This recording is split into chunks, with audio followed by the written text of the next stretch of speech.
Greetings gamers, I'm Mark. And I'm Manuel. And welcome to Tabletop Throwdown.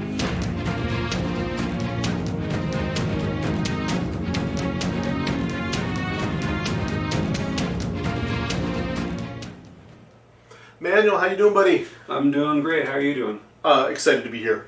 Yeah, I'm happy to be back in the saddle again. It's been a while since we've done a video, and today we've got something brand spanking new. Absolutely. We have Star Wars Rivals, which is actually a collectible miniature game by Funko Games, which is a division of Funko Pops. And what we are using today is their premier starter set, which happens to include some unique characters, some additional locations and cards, and an exclusive die as well. This is currently available online at walmart.com. Now, today we're going to be playing an abbreviated demo using only 6 out of the 12 locations that are possible to keep the game short.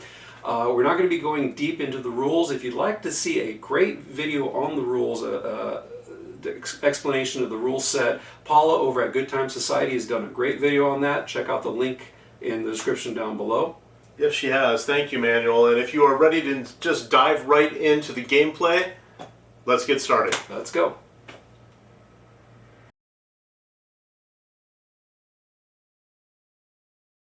Okay, and we're back. As you can see, we have the play field set up here.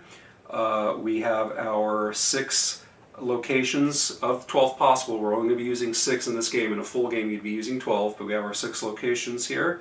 We have our characters aligned at the side here. I will be playing the dark side. So I have Darth Vader, Asajj Ventress, and an Imperial Trooper, and Mark has. And I am on the light side of the Force, Clone Commander Cody, Luke Skywalker, and a Lone Rebel Trooper token. Okay, so now we're going to go ahead and roll off to see who takes the high ground initially. So Mark, go ahead and roll. We're just going to use a standard 6-sided die to determine this. You can do it however you'd like. You can flip a coin, you can Rochambeau, or you can just decide. 4. So the light side rolls a 4. Dark side gets a 3, so it looks like the light side has the high ground to start with. Okay, and before we forget, let's each draw 3 cards that are action cards for us, and then we're going to place our 3 locations. So the first location is Darth Vader's Meditation Chamber. Location number 2 is going to be a Jawa Sandcrawler. And the third location is the Night Sisters Fortress entrance. So we've deployed our locations, we've determined the high ground, which is going to be the light side player, and now we need to take turns deploying characters, starting with the high ground player. I'm going to send a brave rebel trooper into Darth Vader's meditation chamber. Bold move there. Sending a lowly little trooper into the lair of darkness. Bold or foolish? Bold or foolish, time will tell. I think it's only fitting that we go ahead and send Asajj Ventress over to the Night Sisters Fortress and see if we can't go ahead and get some action going over there. Alright. I am going to place Luke at the Jawa Sandcrawler and see if, when we randomly determine location value, if the Sandcrawler is scored, Luke will be covering that area. Well, since it's his meditation chamber, I think it's only fair that Vader go ahead and defend his territory. So I'm going to go ahead and face off against the the Rebel Trooper there. Wise choice. And what is Vader's value currently on his card? He is currently at a 6. A 6. Okay, that is quite a bit. We are sending in Clone Commander Cody to back up the squad of Rebel Troopers, and he is going to step up to try to take this meditation chamber if it is the one that is scored. And I think that we're going to go ahead and put the Imperial Trooper here next to Vader. That's the classic team up there of Vader with his troopers. And we'll see if we can't get some action going at that meditation chamber. Okay, this is going to be interesting. High ground player rolls to see which of the 3 locations is scored. It could be one of them, it could be all of them. Let's find out, Manuel. And we have numbers 3 and 2 are scoring this round. So we know that information, but now the high ground player starts by placing a card face down that is going to be an action card. Let me see what I want to do, see if I can move some characters around or do something to try to get over to number 3. Okay, I've selected a card to play. And I likewise have selected one of my cards, so I'm going to go ahead and play this one. Okay, and being the high ground player, I'm going to first reveal what's happening with mine. And I have commanded the rebel troopers to open fire, place a -1 on an enemy at each rebel trooper's location. So we're going to -1 to the stormtrooper and to Darth Vader. Okay, we'll go ahead and do that. Yes. All right. And let's see what your response was. There they are. Blast them. Place a -1 on an enemy at each Imperial trooper's location. So that means I get to place a -1 on, the wording here is unclear, on an enemy at each Imperial trooper's location. That suggests 1. This card was the same card and I made a mistake, Manuel. Good catch. I'm going to place 1 on Darth Vader and not on him. Okay. Well, And if you who would you like to select? If you get to select, then I would obviously place it on Cody as being the higher value character. -1 on Cody it is. Okay, so we've both played our actions, and it's going to be pretty straightforward with scoring this round. Manuel's going to get number 3, and I'm going to get number 2. Correct. These go to our score piles, and right now Manuel is in the lead by 1 influence. So, to clean up at the end of the round, you go ahead and retrieve your characters, place them by their cards if applicable. Yes. And then the high ground goes to the next player, which means it would now go to the dark side player, myself. It does, and I'm going to replace the locations. What do we have there, Manuel? Geonosis Weapon Factory at location 2, and the Camino Cloning Facility at location 3. All right. Next, we draw up to our hand size, which is normally 3. We each played a card, so it means we each are going to draw 1 card. We'll take a moment to have a quick look at what we got. Yes. All right. And then as the player with the high ground, I will go ahead and deploy first. Looking at the different locations, I think I'm going to go ahead and start with a Saj Ventress on the Geonosis Weapons Factory at location 2. Okay. Characters deployed here with 3 influence or lower gain +2 influence here. I'm going to send in a Rebel Trooper. His normal influence is 2, but based on the card's description, he's going to go up to 4, which will give Manuel's character a run for its money.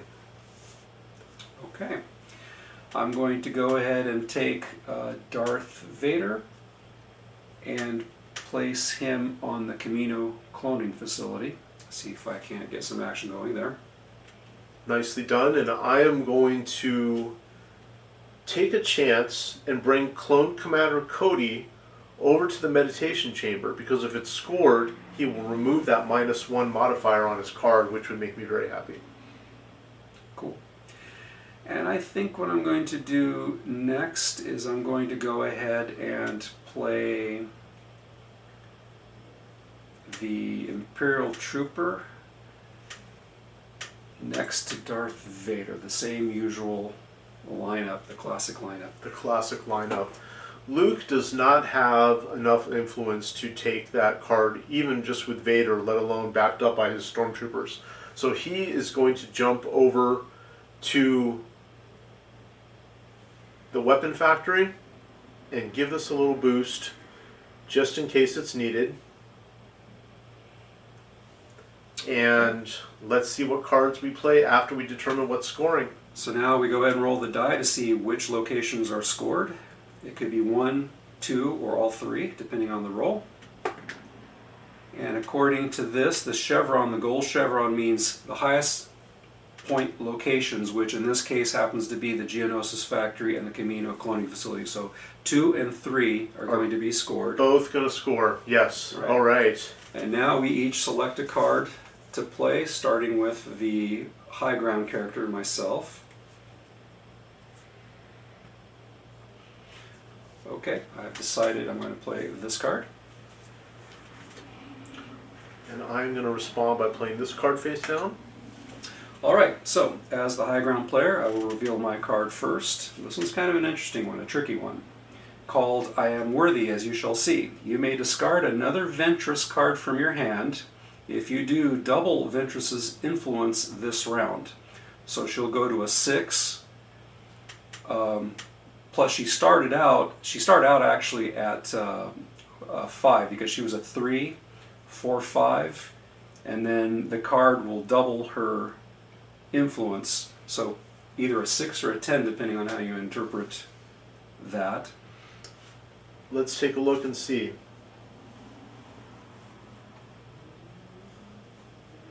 Double Ventress's influence here this round. I would wager that it would be the influence on her card, and then she would get that bonus as well. What do you think? Because it says Ventress's. Well, let's play it the more conservative way. We'll just say that it doubles her base number. So she'll have an influence of 6, but I have to discard another Ventress card, which I do have another Ventress card, so I'm going to go ahead and discard it. Yes. That enables me to trigger that. And then I may place a -1 on each enemy at Ventress's location. Not an enemy, but each enemy. Nice. So a -1 on Luke and a -1 on the Trooper. Sounds good. That was quite a nice play. And you've discarded your card, so let me go ahead and see what I chose and what I'm going to do. Clone Commander Cody will be taking it back the hard way. You may draw an action card. You may reveal a card from your hand and take its action. Keep the card in your hand. So I have to reveal it, but I get to keep it. So I'm going to draw an action card. What is the total that we have here right now, Manuel? Let's see. That would be 6 for Ventress versus 3, 4, 5, 6. Actually, it's a tie, I believe, because the Trooper is actually out of 4. -1, that's 3, plus 3 is 6, so we're actually tied on that one. Interesting. This is what I'm going to do. Luke's going to take that territory as best he can. I'm going to reveal this card. I want to learn the ways of the Force. Luke has +3 influence this round, and you may draw an action card, then discard a card from your hand.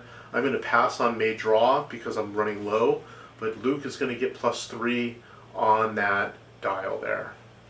Alright, what that suggests then is that you have gone ahead and won this location because you have the greater influence.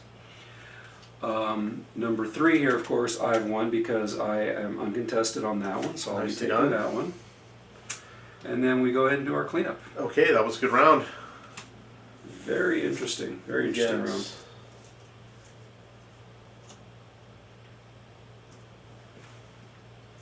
Over to the discard pile, and this should be, if I'm not mistaken, possibly one of the last rounds. Manuel, let's see how many locations we have here. My card is way out there. All right.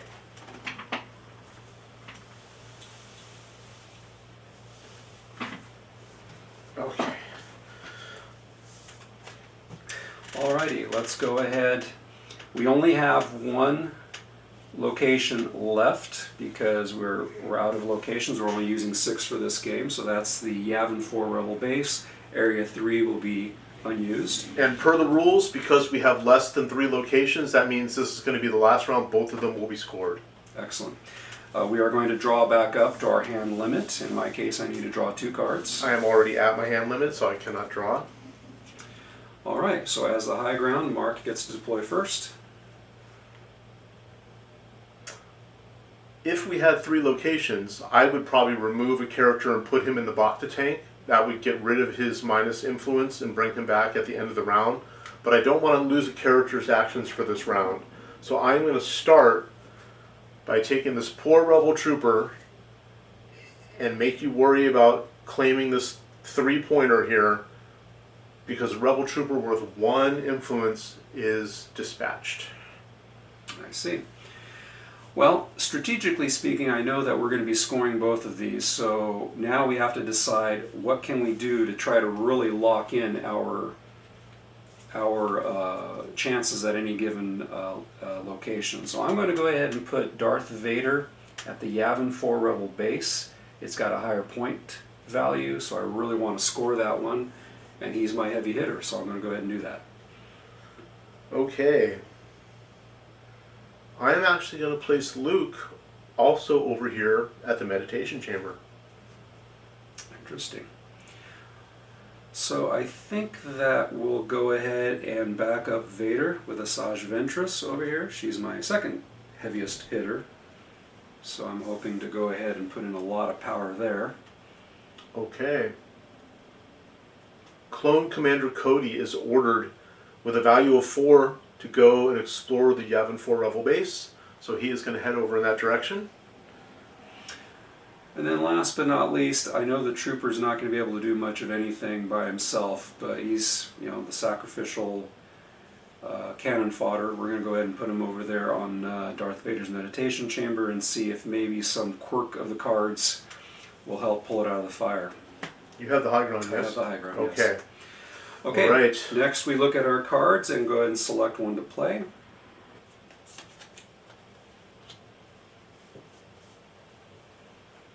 Cody is currently worth 4.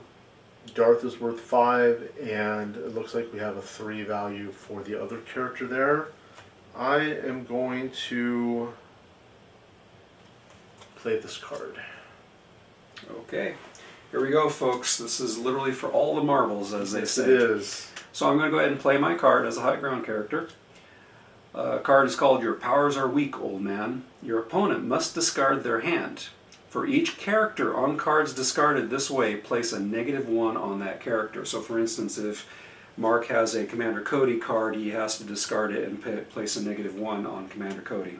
That is brutal, and that was a good play because I'm discarding 2 Luke cards, which is going to make Luke at a -3, giving him a value of only 1.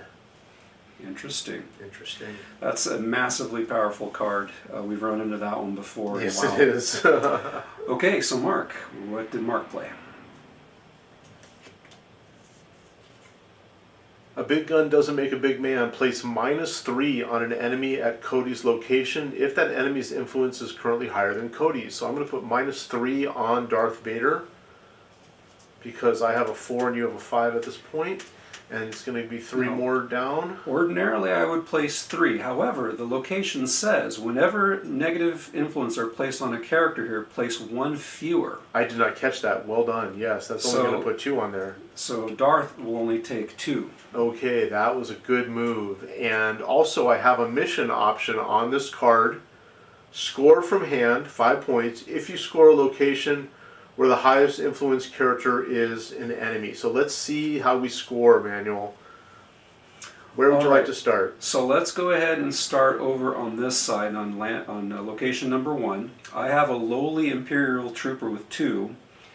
Luke is presently down to only 1, and your Rebel Trooper is only 1, which adds up to a total of 2. Yes. 2 versus 2 is a tie. So how do we handle that? I believe, let's take a quick pause. I believe the player with the high ground gets to score it. I believe Let me that's go ahead true. and check. Yeah. Yes, you score the location because you have the high ground, Manuel. So since we were tied on the influence level, I am the high ground player. I get to go ahead and score the location. Nice. Location 2 there, I have a total of 3 plus 3, that's 6 influence, versus Commander Cody's. Commander Cody only has 4 influence. I do believe you've got that one as well. So since I scored both of these, does this mission come into play? The mission is negated because you scored both. I do not meet the criteria. That would have been a game changer if I had, but I didn't quite meet that criteria, did I? Score from the hand if you score a location where the highest influence character is an enemy. I didn't score either location. So now all the locations have been scored, remembering that this is an abbreviated game with only the 6 locations. So we total up the value, the points value of all the locations. I have a total of 17 and Mark has? I have 7, so that is an astounding victory for the dark side. Looks like the dark side has prevailed. Yes. All right, folks, we'll be back in a moment with some thoughts and closing remarks. Okay, and we're back. That was Star Wars Rivals. So, Mark, what did you think? Couple of thoughts. First off, I think this has a surprising amount of fun depth to it, as well as a good stroke of luck factor that I really appreciated. I thought the rules were fairly well designed for what they're going for. Yeah, I have to admit that I was a little bit surprised by the depth of gameplay. I kind of was thrown off a little bit by the whole Funko thing that they've got going here, that sort of cartoony thing. I was thinking this would be a simplistic, childish sort of a game, but instead it turned out to have a lot more depth and a lot more tactical element to it than I had imagined, especially in that last turn there. With those last couple cards that we played, the way that they interacted and the rules on the location interacted with the rules on the action card, that really gave it a lot of depth, and it really was anybody's game, I thought, right until the last turn. Yes, I was quite conflicted about what card to play, which is fun. You want that in a game for sure. Right. Yeah. Now, I feel the same way. When I even proposed this to you to do this video, I was thinking the words that were coming to my mind were family friendly, light, the lighter side of the force, things like that. And thankfully, it has enough, I think, to it to maybe make a good wind down game at the end of the night for people that if they're playing Warhammer or they're playing Star Wars Legion, they could break this out, they could have a chat, and they could enjoy a nice wind down. What do you think? Well, I think the term light probably still applies here because it is a fairly quick playing game. Mm-hmm. Even if we had done all 12 locations, remember we only played an abbreviated 6 location game. We didn't do the full 12 locations. But even so, that would have been perhaps a half-hour game at most, which makes for really light fare, makes a great wind-up for an evening of gaming, something a little bit different to throw on the table and try something out, just to wind up a nice game night or what have you. So I think the term light still applies, but light is not necessarily a bad thing. Absolutely. And I think that it was enjoyable. It had a lot of back and forth. There was a lot of strategy involved, a fair bit of luck. Yes. With the way the rolls went and with the way the card draws went, and overall I enjoyed it quite a bit. I enjoyed it as well, thank you. And a few thoughts on the contents of the game when it comes to playing your first match. This includes 12 locations, Manuel, including this premiere set, some exclusive ones, which is cool. But had we not cut the number in half, I would have been out of cards pretty quickly because the Rebel Trooper, the token, only comes with one card for that character. So I think it's interesting that they included 2 figures per side plus a token, and not quite enough to really keep the cards flowing if you're playing all 12 locations. That was an interesting dilemma there, because I had a similar effect going on my deck. I only have the one card that applies to the Trooper token. This is actually yours over here.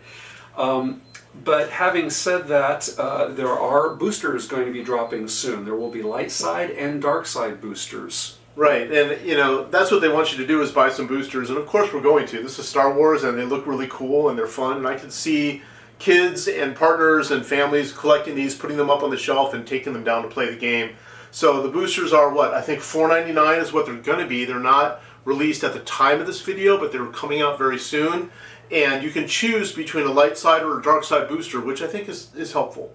Right, and with the additional locations and cards that you would get in those boosters, as well as characters, of course, you could go ahead and build an activation deck that would be more suited to the kinds of strategies and tactics that you might want to try. So a little bit of disappointment there, only having the one card for the trooper, for the respective troopers here, but that could probably be fixed pretty quickly once you got yourself a couple boosters. Absolutely. So you have a little bit of a deck building component. Exactly, a deck building component like in many collectible card games. So not an absolute showstopper that happened, but an interesting, curious choice on the part of Funko to do that. Well, the dark side was pretty suffocating today, no pun intended, so I am going to pick up a booster, and I hope you do too, and maybe we can have a rematch. Absolutely, rematch anytime. Sounds good. Alright folks, that was Star Wars Rivals. We hope you enjoyed that. Remember that it's free to like and subscribe down below. And join us next time. We'll be back with something brand new. Until then, take care and thank you. Thank you. See you again.